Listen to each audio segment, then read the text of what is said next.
COVID-19 pada awal tahun 2020 ini membawa dampak pengaruh yang sangat besar dalam seluruh sektor kehidupan manusia, baik dalam sektor politik, ekonomi, sosial, budaya, dan tidak kalah pentingnya itu pada bidang pendidikan. Kebijakan pemerintah pada bidang pendidikan ini untuk menanggulangi penyebaran virus COVID-19 yaitu dengan menetapkan pembelajaran jarak jauh atau PJJ. Nah, sejak kebijakan itu diberikan, maka seluruh institusi pendidikan wajib memilih dan memilah aplikasi pembelajaran mana yang sekiranya dapat memberikan fasilitas bagi guru dan peserta didik agar proses belajar mengajar tetap berlangsung dengan tetap terjaga kualitasnya. Maka di awal tahun 2020 berbagai aplikasi ditawarkan dan termasuk di dalamnya Google Classroom. Saya Desti Purnamasari, mahasiswa Pasca Sarjana Institut Agama Islam Cipasung, kelas MPI 3A, akan membahas pemanfaatan Google Classroom untuk guru. Selamat menyaksikan. Oke, sebelum kita masuk ke bagaimana cara menggunakan Google Classroom untuk guru, nah kita berkenalan dulu dengan Google Classroom. Apa sih yang dimaksud dengan Google Classroom ini? Nah, atau yang kita kenal sebagai ruang kelas Google, yaitu layanan web gratis yang dikembangkan oleh Google khusus untuk sekolah, suatu serambi aplikasi pembelajaran yang dapat digunakan secara gratis dengan tujuan utama yaitu untuk menyederhanakan, membuat, mendistribusikan, dan menilai tugas tanpa harus tatap muka atau hadir di kelas. Google Classroom ini mencoba menggabungkan antara Google Drive untuk pembuatan tugas dan pendistribusiannya, sementara Google Dokumen yang terdiri dari spreadsheet dan slides untuk penulisan. Kemudian fasilitas Gmail itu digunakan sebagai alat komunikasi dan Google Calendar digunakan untuk penjadwalan seluruh aktivitas pembelajaran. Siswa biasanya dapat diundang untuk mengikuti kelas melalui pemberian kode pribadi oleh gurunya, di mana setiap kelas nantinya membuat folder terpisah di drive pengguna masing-masing, di mana siswa dapat mengirimkan karya atau tugas untuk dinilai oleh guru. Guru dapat memantau kemajuan setiap siswa dan menilai serta memberikan komentar pada pekerjaan siswa. Nah, aplikasi ini pula tersedia bagi pengguna seluler dan Android yang memungkinkan pengguna dapat mengambil foto dan melampirkan penugasan berbagai file dari aplikasi lain dan mengakses informasi secara offline. Adapun menu utama yang ada pada Google Classroom ini ada 4. Yang pertama ada menu Stream, yang kedua menu Classwork, yang ketiga menu People, dan yang keempat yaitu menu Grades, di mana menu Stream ini berisi atau dapat digunakan untuk membuat pengumuman, mendiskusikan gagasan, atau melihat topik-topik yang diajarkan oleh guru. Nah, di menu Stream ini pula siswa dan guru dapat berkomentar secara langsung. Kemudian yang kedua, pada menu Classwork ini dapat digunakan oleh guru untuk membuat daftar hadir, kemudian mengunggah materi, memberikan penugasan, dan berbagai macam tes, baik ulangan harian maupun misalkan PAS atau PTS. Nah, selanjutnya ada menu People, di mana menu People ini dapat digunakan untuk mengundang setiap siswa yang tentunya tadi sudah diberikan kodenya oleh guru. Di sini kita pula dapat melihat siapa saja yang sudah tergabung di kelas yang sudah kita buat. Yang keempat ada menu Grades.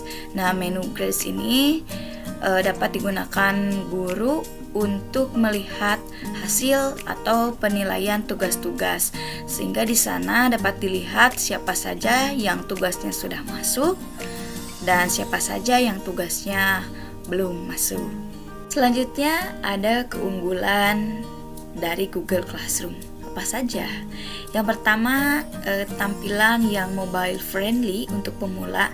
Artinya walaupun orang baru pertama kali menggunakan aplikasi tersebut, nah tidak akan kesulitan untuk mengaksesnya, juga mengoperasikannya. Yang kedua, bebas dari iklan dan aman. Nah, semua kegiatan yang kita lakukan tidak akan diganggu dengan penayangan iklan, sehingga kita lebih fokus dalam belajar dan berdiskusi di Google Classroom. Yang selanjutnya yaitu tersedia secara gratis 100%. Selanjutnya ada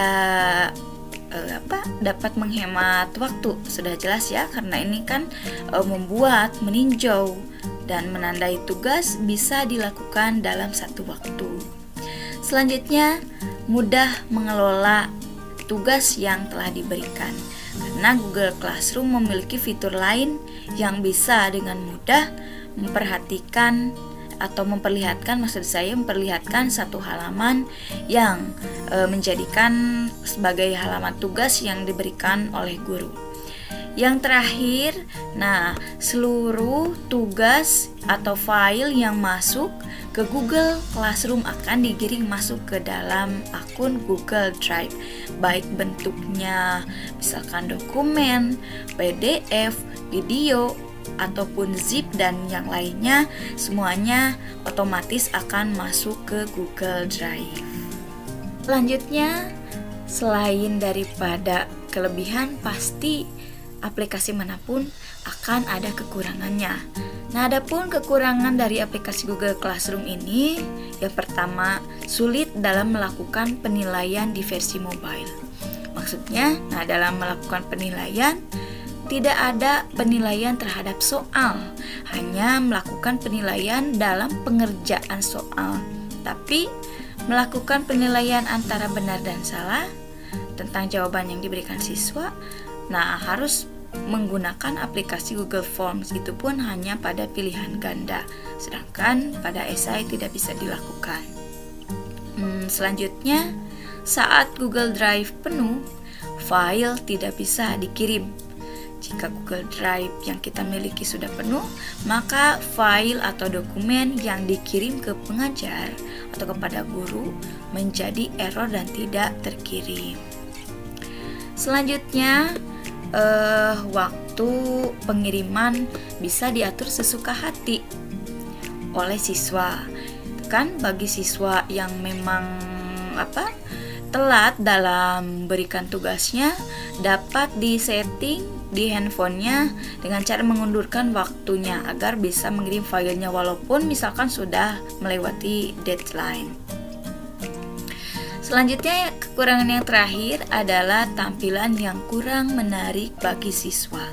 Tampilan yang dimiliki oleh Google Classroom ini kurang menarik, hanya menampilkan beberapa pilihan gambar, dan itu pun hanya berupa gambar kartun saja. Oke, sekarang kita masuk pada pembahasan inti bagaimana cara menggunakan Google Classroom untuk guru. Seperti biasa, pertama-tama kita buka Google Chrome terlebih dahulu. Setelah itu kita pilih atau klik menu yang ada di Google Chrome tersebut, kemudian pilih Google Classroom ya. Ini adalah tampilannya, kita klik tanda tambah. Nah, ada join class dan ada create class. Kita pilih create class, lalu kita setujui continue. Di sini kita diminta data untuk mengisi. Kita isi dulu, ini ada class name, saya isi dengan Fikih kelas 7 karena saya mengajar Fikih di kelas 7. Section bagian kelas 7A. Kita klik create saja, untuk subjek dan room boleh dikosongkan. Kita tunggu. Ya, alhamdulillah. Nah, di sini ada beberapa menu pokok, ada stream, kemudian classwork, ada people, dan juga grades. Nah, sekarang kita lihat menu stream. Di sini ada berapa? Nah, ada kode. Kita klik dulu. Nah, kode ini untuk mengundang siswa. Kita nanti memberikan kode. Kemudian di sini ada menu untuk pengumuman atau berdiskusi sesuatu dengan siswa. Selanjutnya kita langsung atau bisa juga merubah tampilan tema kelas kita. Selanjutnya kita masuk ke menu classwork. Di sini ada beberapa menu. Kita lihat ada asesmen untuk penugasan, quiz asesmen untuk ulangan, question biasanya saya gunakan untuk daftar hadir, material untuk memberikan materi, ada rules post dan juga topik. Sebelum kita memberikan sesuatu kepada siswa, kita harus menentukan dulu topik apa yang akan kita adakan di kelas ini. Nah, kalau saya biasanya berapa topik utama. Yang pertama ada topik daftar hadir. Oke, kita coba tambahkan add. Ya, sudah selesai untuk topik. Kemudian create lagi topik kembali. Topik yang kedua biasanya ini untuk materi pembelajaran. Ya, kita add, tambahkan. Kita lihat sudah selesai. Nah, selanjutnya daftar hadir sudah, materi pembelajaran sudah. Kita menulis topik kembali yaitu untuk penugasan bagi siswa atau tugas ya, supaya lebih simpel. Nah, kita ganti dulu namanya tugas gitu ya. Kita klik add. Kita lihat, nah sudah ada. Selanjutnya kita create topik kembali. Ini untuk ulangan harian. Kita klik add. Sudah selesai. Kita create kembali topik.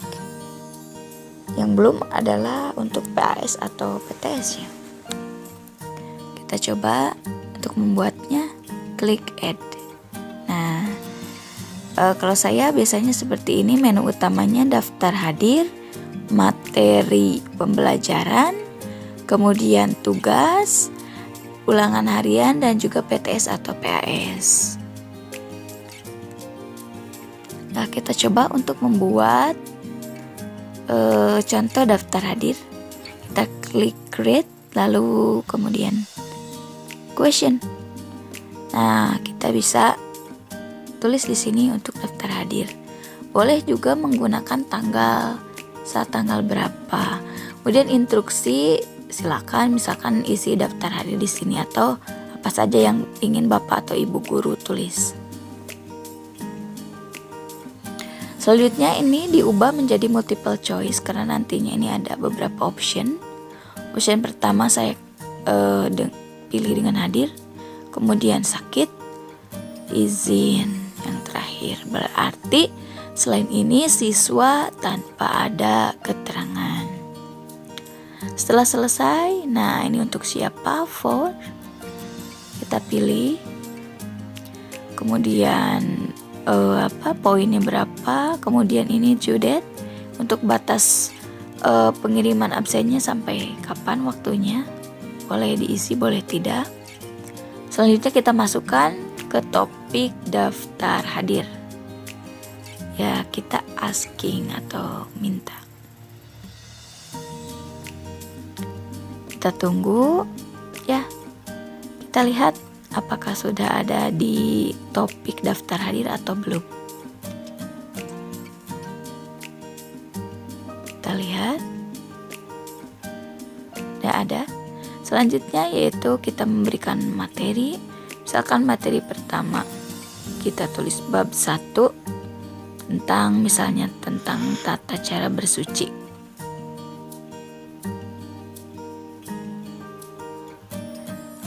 Ya.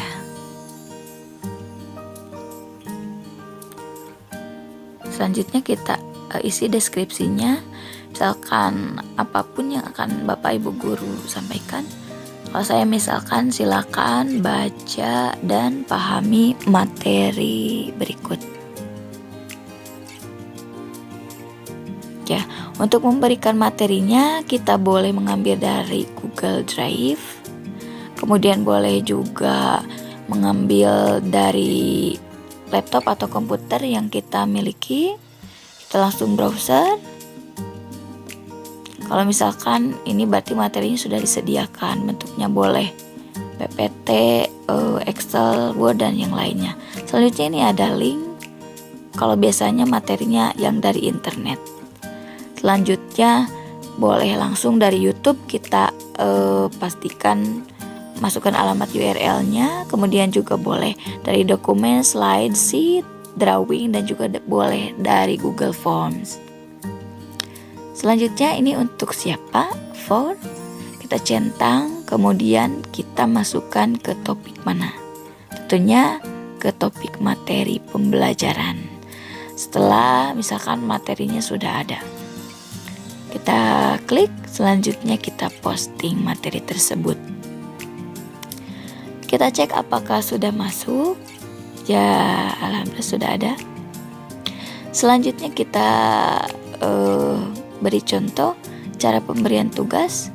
Kita klik create lagi. Ya, selanjutnya kita pilih assessment. Ya, ini judulnya misalkan tugas pertama. Tugas 1 ya. Tugas 1 bab 1 ya, supaya lebih jelas. Biasanya dengan judulnya, misal tadi tentang tata cara bersuci.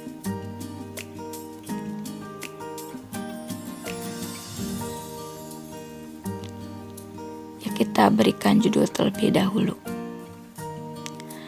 Selanjutnya diisi instruksinya, mau apa yang diinstruksikan oleh Bapak Ibu guru.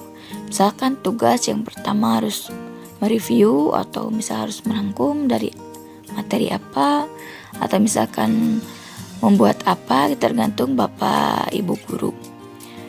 Nah, ini tugasnya boleh dari Drive. Kemudian misalkan boleh dari komputer juga atau laptop yang Bapak Ibu miliki. Kemudian ada link juga, bisa dari YouTube tadi juga bisa. Kemudian ini dari Google Dokumen, Slide, Sheet, Drawing, dan juga Google Form bisa. Nah, tapi di sini biasanya saya kalau memberikan tugas langsung digiring siswa untuk masuk ke Google Form supaya nantinya tidak acak-acakan. Di sini boleh bebas tugas yang diberikan siswa, baik berupa misalkan foto, baik video, dan yang lainnya bisa masuk langsung ke Google Form. Jadi nanti kita langsung klik Google Form. Selanjutnya untuk siapa dan limit waktunya, kemudian tidak lupa kita masukkan ke topik tugas. Setelah selesai, kita tugaskan untuk siswa. Kita cek sudah masuk. Selanjutnya kita create lagi. Nah, akan mencoba untuk quiz. Nah, ini langsung otomatis masuk ke Google Form ya. Kita berikan judulnya ulangan harian 1 bab 1. Tentang tadi tata cara bersuci. Supaya lebih jelas mulai dari materi sampai tugas dan ulangannya. Kita klik instruksinya mau apa yang diberikan oleh Bapak Ibu guru. Kalau saya misalkan, silakan isi soal berikut dengan teliti. Bapak dan Ibu boleh mengisinya dengan apapun yang ingin Bapak Ibu berikan.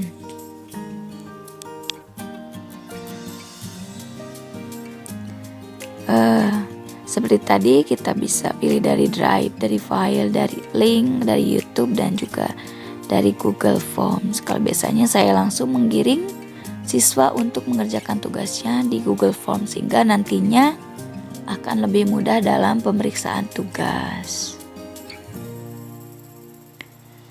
Nah, selanjutnya setelah selesai, kita pilih ini untuk siapa, nilainya berapa yang sudah mengirimkan, kemudian batas atau limit waktunya, dan tidak lupa kita masukkan ke topik ulangan harian. Oke, kita tugaskan untuk siswa. Kita cek, ya sudah ada. Dan untuk PTS PAS pun tidak jauh beda dari ulangan harian tersebut. Kita pilih yang quiz assessment. Pengisiannya tidak jauh dari tadi. Kita beri judul terlebih dahulu, kemudian diisi instruksinya. Ini judulnya belum selesai. PTS. Kita ambil contoh PTS saja. Nah, seperti tadi sama halnya diisi instruksinya. Silakan misalkan kerjakan soal berikut dengan teliti. Atau hal apapun yang ingin Bapak atau Ibu guru sampaikan kepada siswa.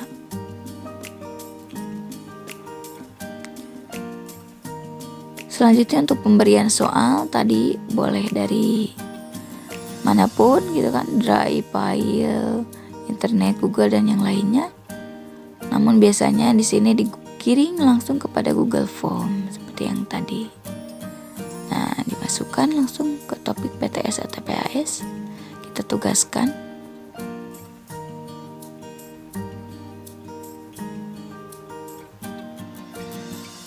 Masih loading. Kita coba internetnya mungkin lagi gangguan. Oh iya, alhamdulillah bisa. Nah, sudah selesai berarti ya Bapak Ibu. Ini berarti menu yang kita punya ada daftar hadir, ya, kemudian materi pembelajaran,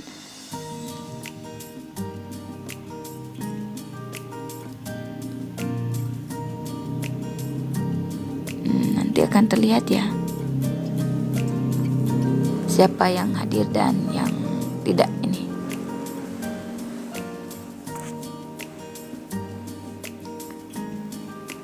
Kita scroll ke atas, ada materi, tugas, ulangan harian, PTS dan PAS sudah selesai. Contohnya, selanjutnya, nah ini ada Google Calendar untuk penjadwalan, Google Drive folder ini nanti file-file yang masuk akan diarahkan ke sana. Selanjutnya ada menu people.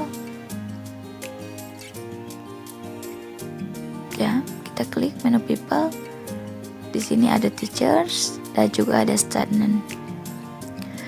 Teacher ini saya, kemudian ada students. Nanti kalau misalkan siswa sudah gabung ke kelas kita, maka akan tampil di sini gitu ya. Siapa saja yang masuk ke kelas kita. Dan selanjutnya ada menu grades. Nanti ini untuk menampilkan hasil penilaian secara keseluruhan.